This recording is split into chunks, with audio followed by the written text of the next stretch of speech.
Hello friends, welcome to my channel. आज discuss करेंगे ETC के सुविधा देने वाली टॉप 2 ईएलएसएस स्कीम के बारे में। एक तो है एक्सिस लॉन्ग टर्म, दूसरा क्वांट टैक्स प्लान। दोनों ही करंट टाइम फ्रेम पर बेटर परफॉर्म कर रहा है, लेकिन फिर भी कुछ डिफरेंस है, वो हम डिटेल में देखेंगे। पहले तो दोनों फंड को ओवरलैप करके कंपेयर कर लेंगे, फिर दोनों का रिटर्न एनालिसिस करेंगे, बेंचमार्क कंपैरिजन करना भी जरूरी है, वो भी करेंगे।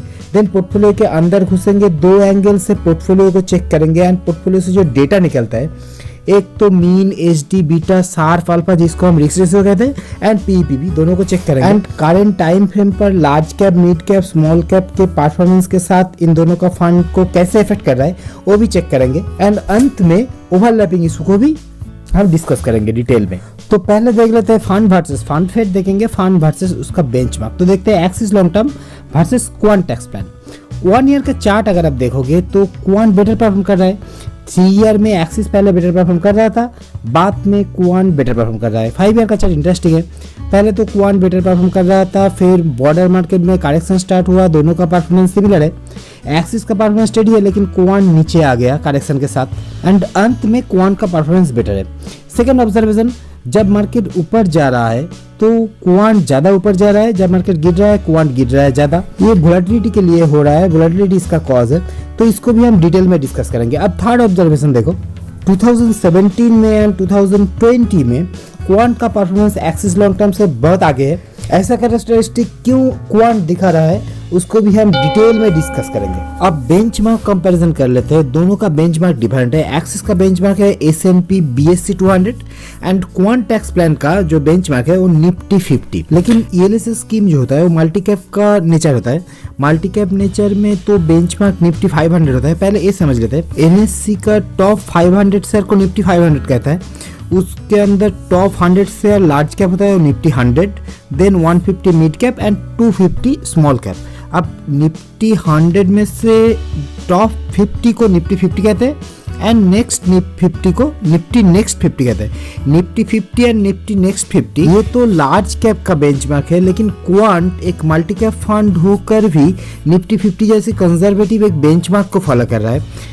एक्सिस भी एक कंजर्वेटिव बेंचमार्क फॉलो कर रहा है, टॉप 200 शेयर को अपना बेंचमार्क मान रहा है, लेकिन कंपैरेटिवली एक्सिस का बेंचमार्क थोड़ा ब्रॉड है। ठीक है, बेंचमार्क कंपैरिजन कर लेते हैं। क्वांट टैक्स प्लान का जो कंजर्वेटिव बेंचमार्क है Nifty 50 1 year, 5 year and since Inception, ये अपने कंजर्वेटिव जो बेंचमार्क है इसको बीट कर रहा है, लेकिन ये कंपटीशन फेयर नहीं है। इसका जो बेंचमार्क होना चाहिए था वो टॉप 500 स्टॉक वाला बेंचमार्क, उसके साथ एक बार कंपैरिजन कर लेते हैं। देखते हैं क्वांट वर्सेस BSE 500। इधर भी 1 year, 5 year and since Inception quant अपने जो ब्रॉड बेंचमार्क होता है जनरली उसको भी बीट कर रहा है। अब एक्सिस के साथ वही सेम बेंचमार्क को कंपेयर कर रहा है, हालांकि इसका बेंचमार्क है BSE 200, फिर भी बेंचमार्क कंपैरिजन फेयर होना चाहिए। एक मल्टी कैप स्कीम का जो बेंचमार्क होता है जनरली निफ्टी 500 या BSE 500, सो 1 ईयर में BSE 500 को एक्सिस कभी बीट कर पा रहा है कभी ना, एंड 5 ईयर में पहले तो बीट नहीं कर पा रहा था, लेकिन बॉर्डर मार्केट में करेक्शन स्टार्ट हुआ, एक्सिस अपने बेंचमार्क को बीट करने लगा। लेकिन since inception a broad benchmark को बीट कर रहा है। लेकिन एक गुड फंड जो होता है वो अपने बेंचमार्क को कंसिस्टेंटली बीट करता है, इसी तरह इन्वेस्टर को रिटर्न मिलता है। सो देखते हैं रिटर्न एनालिसिस। इधर कैटेगरी कंपैरिजन भी कर लेते हैं। पहले देखते हैं एक्सिस वर्सेस उसका कैटेगरी। 1 ईयर में एक्सिस अपने कैटेगरी को बीट कर रहा है, 3 ईयर में भी बीट कर रहा है एंड 5 ईयर में भी बीट कर रहा है। अब क्वांट वर्सेस कैटेगरी देख लेते हैं। 1 ईयर में बहुत बड़ी मार्जिन से अपने कैटेगरी को बीट कर रहा है क्वांट, 3 ईयर में भी बीट कर रहा है, 5 ईयर में भी बीट कर रहा है। सो दोनों ही फंड अपने कैटेगरी को बीट कर रहे हैं 1 ईयर, 3 ईयर, 5 ईयर के फ्रेम पर। अब फंड वर्सेस फंड देखते हैं, एक्सिस वर्सेस क्वांट। 1 ईयर में क्वांट बहुत ही अच्छा परफॉर्म कर रहा है, 3 ईयर में सिमिलर काइंड ऑफ परफॉर्मेंस है, 5 ईयर में अगेन क्वांट बेटर परफॉर्म कर रहा है। 1 ईयर में इतना डिफरेंस का कारण क्या है उसको पहले समझना जरूरी है, समझेंगे, लेकिन उसके पहले कुछ जनरल इंफॉर्मेशन ले लेते हैं। अगर आप AUM चेक करेंगे, एसेट अंडर मैनेजमेंट फंड कितना बड़ा है, तो क्वांट बहुत ही छोटा फंड है, 35 करोड़ का फंड है। जिनेश गोपानी जी मैनेज करते हैं एक्सिस ईएलएसएस को, क्वांट को मैनेज करता है अंकित जी। बेंचमार्क दोनों का डिफरेंट है। एक्सिस का बेंचमार्क है BSE 200 एंड क्वांट निफ्टी 50 को एक कंजर्वेटिव बेंचमार्क क्वांट फॉलो कर रहा है। वैल्यू रिसर्च एक्सिस को 4 स्टार रैंक दिया है, लेकिन क्वांट को 5 स्टार। क्रिसिल क्वांट को कोई स्टार रैंक नहीं दिया है, नॉट रैंक्ड। एंड एक्सिस को 4 स्टार रैंक दिया है। एक्सपेंस रेशियो एक्सिस का ज़्यादा है। टर्नओवर रेशियो आप कंपेयर नहीं कर सकते हो, क्वांट का कोई टर्नओवर रेशियो मिला नहीं मुझे, लेकिन एक्सिस एएमसी का हर फंड में turnover ratio and expense ratio आप ज़्यादा पाओगे। जनरली एक्सिस एएमसी बहुत एक्टिवली मार्केट सिचुएशन के ऊपर अपने फंड के पोर्टफोलियो को चेंज करता है। सो देखते हैं पोर्टफोलियो कंस्ट्रक्शन, कौन सा फंड कैसा पोर्टफोलियो अप्रोच कर रहा है। नंबर ऑफ स्टॉक के हिसाब से अगर आप देखोगे कैटेगरी से दोनों ही fund Axis ELSS and Quant ELSS number of stock कम, इसका मतलब है दोनों ही फंड कॉन्सेंट्रेटेड स्ट्रैटेजी लेके कॉन्सेंट्रेटेड अप्रोच लेके चल रहा है। आप टॉप 5 में अगर आप देखोगे दोनों ही फंड अगेन कैटेगरी के कंपैरिजन में ज़्यादा कॉन्सेंट्रेटेड है। टॉप 10 में अगर आप देखोगे तो कैटेगरी के कंपैरिजन में दोनों ही फंड ज़्यादा कॉन्सेंट्रेटेड है। कौन सा फंड कहाँ कंसिडरेट कर रहा है वो हम बाद में ज़रूर देखेंगे पोर्टफोलियो के अंदर घुस के, लेकिन वैल्यूएशन इंडिकेटर अगर आप देखोगे PE PB price to earning price to book, तो एक्सिस एक कॉस्टली फंड है।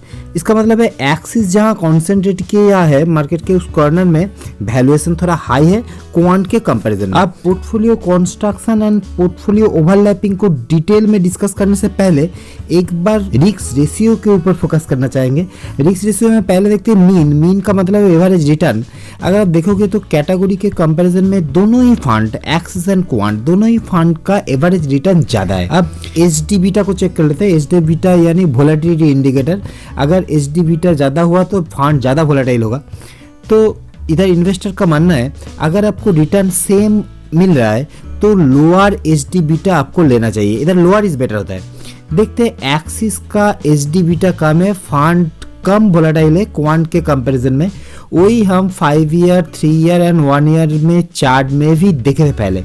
अब देखते हैं शार्प एंड अल्फा को। शार्प एंड अल्फा में हायर इज बेटर होता है। शार्प कहते हैं आपका फंड रिटर्न जनरेट करने के लिए कितना रिस्क ले रहा है, हायर इज बेटर, तो कैटेगरी के कंपैरिजन में दोनों फंड ही बेटर डेटा दिखा रहा है। अल्फा कहता है अगर आपका बेंचमार्क 0 रिटर्न देगा तो आपका फंड कितना रिटर्न जनरेट कर सकता है। इधर कैटेगरी को तो छोड़ दो, कैटेगरी नेगेटिव वैल्यू में दोनों का अल्फा सिमिलर है, क्वांट कंपैरेटिवली थोड़ा ज़्यादा है। सो क्वांट टैक्स प्लान जो है उसका वोलेटिलिटी ज़्यादा है, लेकिन ज़्यादा वोलेटिलिटी के साथ वो अल्फा एंड मीन जो है वो भी ज़्यादा जनरेट कर रहा है। अब ओवरलैपिंग इशू को एड्रेस करने से पहले और एक बार पोर्टफोलियो के अंदर घुसना चाहूँगा, देखना चाहूँगा large cap mid cap small cap में कौन सा फंड कैसा अप्रोच लेके चल रहा है। अगर आप एक्सिस को देखो, लार्ज कैप एलोकेशन देखो, एक्सिस एक लार्ज कैप बायस ईएलएसएस फंड है, एक मल्टी कैप फंड है जिधर लार्ज कैप ज़्यादा है। कंपैरेटिवली क्वांट एक mid and small cap biased एक एग्रेसिव काइंड ऑफ फंड है, तो इसीलिए क्वांट का जो वोलेटिलिटी है वो ज़्यादा है। एंड लास्ट 1 ईयर में परफॉर्मेंस अगर आप देखोगे तो स्मॉल कैप ने बेहतरीन परफॉर्म किया है, 87% रिटर्न दिया है। देन मिड कैप जो 72% and large cap Nifty 50 67% return दिया है। एंड क्वांट का mid and small cap exposure ज़्यादा है, इसीलिए क्वांट लास्ट 1 ईयर में एक्सिस को बीट कर रहा है। एंड 2017 एंड 2020 में स्मॉल एंड मिड कैप ने बेटर परफॉर्म किया था, इसीलिए क्वांट का परफॉर्मेंस एक्सिस से बेटर था। अब पूरा स्टोरी को समाप्त करने से पहले पोर्टफोलियो ओवरलैपिंग बहुत इंपॉर्टेंट चीज़ है, उसको पहले देख लेते हैं। दोनों ही फंड एक ईएलएसएस कैटेगरी से बिलोंग करता है, लेकिन दोनों का बेंचमार्क बिल्कुल डिफरेंट है। एक क्वांट जो है वो तो एक कंजर्वेटिव निफ्टी 50 को बेंचमार्क बन रहा है, सो इसके ओवरलैपिंग के चांस बहुत ही कम है। अगर आप डिटेल में देखोगे तो Infosys only 1 common stock and total portfolio के हिसाब से अगर देखो 2.96% ओवरलैपिंग, इसका मतलब है पोर्टफोलियो ओवरलैपिंग है ही नहीं। अब पूरे स्टोरी को 1 2 3 करके सम अप करना चाहेंगे। One tax plan and axis long term के जो बेंचमार्क है वो डिफरेंट है। एक्सिस फॉलो कर रहा है S&P BSE 200, क्वांट फॉलो कर रहा है एक कंजर्वेटिव बेंचमार्क निफ्टी 50। फिर सो इसका रिटर्न में डिफरेंस है। अगर आप पोर्टफोलियो के अंदर देखोगे तो दोनों ही कॉन्सेंट्रेटेड पोर्टफोलियो लेके चल रहा है, लेकिन एक्सिस का कॉन्सेंट्रेशन है लार्ज कैप में एंड क्वांट का जो कॉन्सेंट्रेशन है वो मिड एंड स्मॉल कैप में।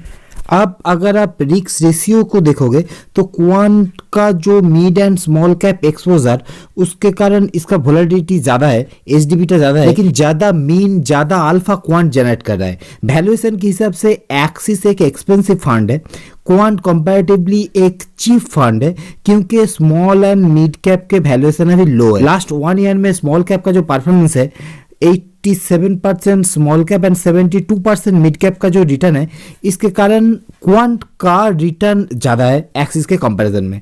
एंड दोनों के बीच अगर आप पोर्टफोलियो ओवरलैपिंग इशू को देखोगे तो पोर्टफोलियो ओवरलैपिंग है ही नहीं, only 1 Infosys common stock and 3% overlapping आप पाओगे। सो ये था आज का एनालिसिस। अगर आपको एनालिसिस अच्छा लगा तो लाइक सब्सक्राइब जरूर करना and thank you for watching.